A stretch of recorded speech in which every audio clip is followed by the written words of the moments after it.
当听到我在法国的小酒村开了一间民宿，许多人的反应通常是哇，好浪漫哦，仿佛我每天都在葡萄园里散步，有着被山丘环抱，天空蓝得像假账号的大头贴，还是个不食人间烟火，只吸森林芬多精的仙子。那梦幻的画面是不是超级让人羡慕？你先冷静，我知道你脑袋中已经开始帮我配乐了，但这浪漫值可能有一点点误会哦。我没有每天坐在躺椅上喝着葡萄酒，读着村上春树。我比较常做的事是晒床单和清马桶，读客人的住宿评论。我有时是个看夕阳和放空人生的文青姐姐，下一秒化身为跪在浴室地板和水垢进行深度交流的清洁大妈。这就是民宿主人的真实生活，有一点点浪漫，有一点点疯狂。梦想的背后是一台永远洗不完的洗衣机，还有一堆问我可不可以提早入住的讯息。我今天要和你聊的不是诗情画意，我想说的是那些 Instagram 上看不到的民宿日常，那些把浪漫酿成现实的甘苦滋味，还有那些人没告诉你但真的会发生的民宿人生。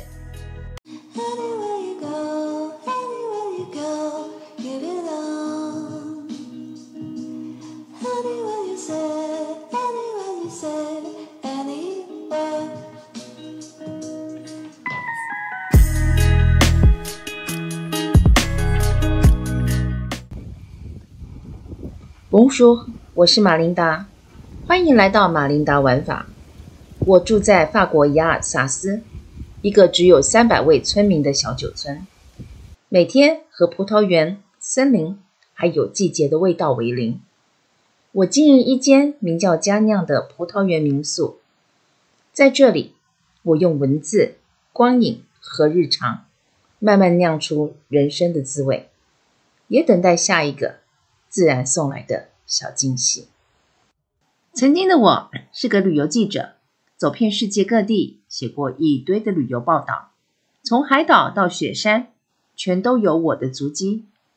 但其实最能让我忘怀的呢，从来不是那些网美打卡热点，反而是那些没有人烟的大自然，那种什么都不想做，只想静静躺着看天的地方，那才是我真正的梦想。后来搬到了法国雅尔萨斯的葡萄酒乡，我也从旅游记者转职成为酒庄的农妇，对，就是那种会被太阳曝晒的农妇。这段崩坏的过程，我下一次会好好的聊，敬请期待。我是差不多在8年前开启了我的民宿的斜杠人生，我亲手设计了一间梦想中的佳酿民宿。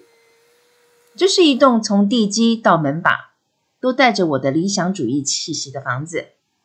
我用了大片落地窗、开阔的庭院，就是为了把天空、葡萄园完整的留给客人。这里有日出，有星星，也有我们酒庄自酿的美酒，还有可以无所事事、名正言顺发呆的空间。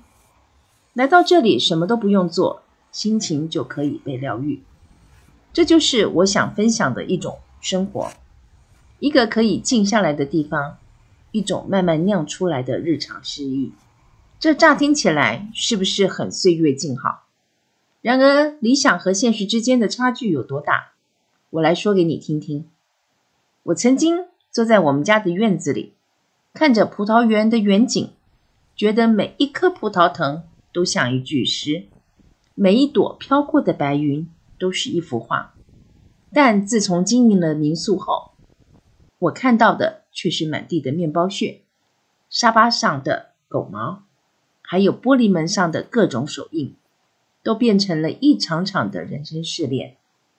还有那一撮撮多到让人怀疑人生，又替对方头皮健康着急的浴室落发。看着淋浴间水孔被堵住的瞬间，我都会开始默念天将降大任于斯人也，必先苦其心志，然后开启清洁大妈的模式，跪在地上与落法大作战。但有时候我还是会想起从前的自己，那个拿着笔写报道、写故事的我。那时我以为我的人生会一直在图文中发光，结果来法国的17年中的前10年，陪我最多的不是灵感，是日晒雨淋的葡萄剪。而后7年呢，我最常握的不是相机，变成了扫把。别误会，这听起来像是在发牢骚，但请先听我讲完。经营民宿本来就会有很多的甘苦谈，只是大家通常看到的是客人对民宿的评论，5颗星的称赞，1颗星的怒火，每一条评语都像是一份公开的成绩单，但很少有人听过民宿主人对客人的心声。所以我不是来抱怨谁，只是单纯的从民宿主人的角度分享一些大家平常看不见的风景。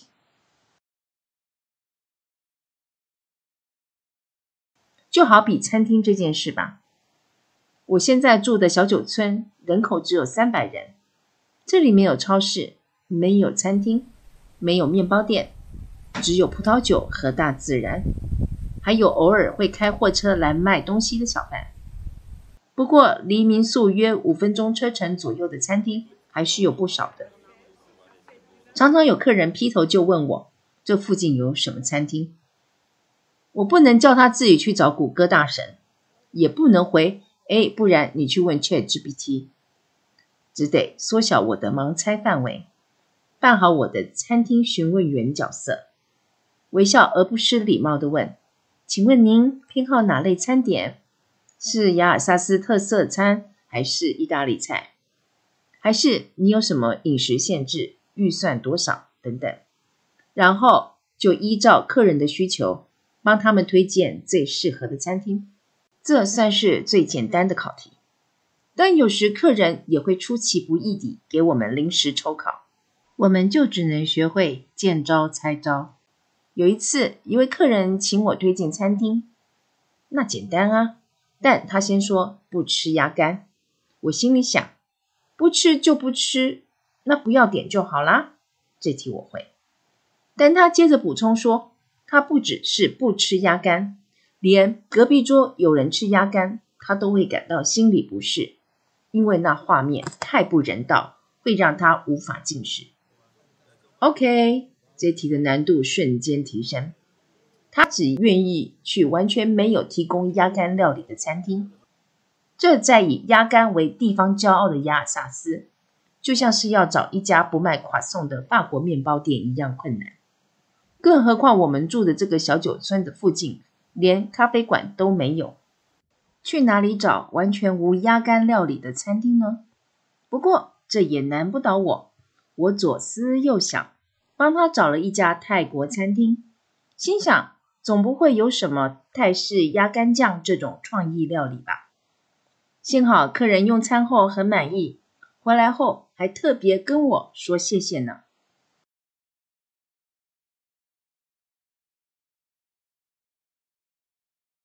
另外，飞行小动物的存在也让一些城市人不能理解。虽然我们在订房时就已经强调，民宿位在大自然与葡萄园之间，夏天常会有蜜蜂啊、瓢虫等出没，它们常常是不请自来的与你共餐，但还是偶尔有客人问我，为什么你们民宿的小虫这么多？我真的很想回他，看看民宿周围全是葡萄园，全是生命，我们不能要求人类独享自然，却不让其他生物存在呀。更刺激的是，前一阵子法国爆发床虫危机，所以大家对虫这件事情闻之色变。有一次，一位从巴黎来的城市女子，她在房间的墙边上看到一只爬行物，虽然这只虫只是静静地待着，但客人直接认定那是床虫，然后还拍了照片寄给 Airbnb 当证据。结果最荒谬的来了，我们看他拍的照片里，那根本不是床虫，是一只普通的你我每天都会看到的苍蝇。不管如何，他当下要求打包走人。Airbnb 也秉着客户至上的理念，没有进行昆虫鉴定，也没有交叉比对，立刻帮他换了别间的民宿，像是进行一场保护证人行动一样迅速。当然，我们也因此被 Airbnb 记上了一次警告。我先说，多数客人其实都很善意，给的建议也很中肯，像这样的奇葩客诉少之又少，所以每一次都让我们印象深刻。譬如，我们偶尔会遇到不像是来度假，反而像是来参加 CSI 侦查训练营的人。曾经有一位给我们1颗星的客人，评语是他在床底下发现了1根头发。他的火眼金睛让我们再次被 Airbnb 发出警告。我合理怀疑他是直接趴在地上，手持放大镜，沿着床边巡逻的。那一刻我开始思考，他到底是客人，还是某个神秘调查局派来的线人。还有一次，有一对夫妻刚入住没多久，就把我和班叫去民宿。我们2个排站，就像学生被叫去训导处一样乖。只见那位太太指着冰箱的顶上说，这上面有一点灰尘哦。接着她弯下腰，像是在寻找宝藏一样，用食指摇指着地板的某个角落说，那边有一点污渍哦。最后她转头看着我们，眼神锐利地说，这样不行啊，我们不能接受这样的环境，除非你们给我们一些折扣优惠。原来客人是打着先鸡蛋里挑骨头，再来凹点优惠的如意算盘。那一瞬间，我的人生小剧场开始上演着。我深吸了一口气，忍住不让各种问候语脱口而出。我知道此刻的我不是民宿主人，而是正在进行禅修的人类代表。好了，今天的马琳达玩法就分享到这里。这就是民宿主人的日常，让我们每天都在 cosplay。 下一期我们继续来聊民宿主人的甘苦谈，让你见识客人是如何用铁头功来撞破墙壁的，还有我那最爱的绣花枕头，它流浪去哪里了。如果你也想跟我一起探访法国酒乡的日常生活，了解民宿的各种有趣故事，欢迎订阅我的频道，开启小铃铛，也别忘了留言跟我分享你最特别的民宿入住经验是什么？有哪一个民宿主人让你最难忘？我们下回见，阿边的哦。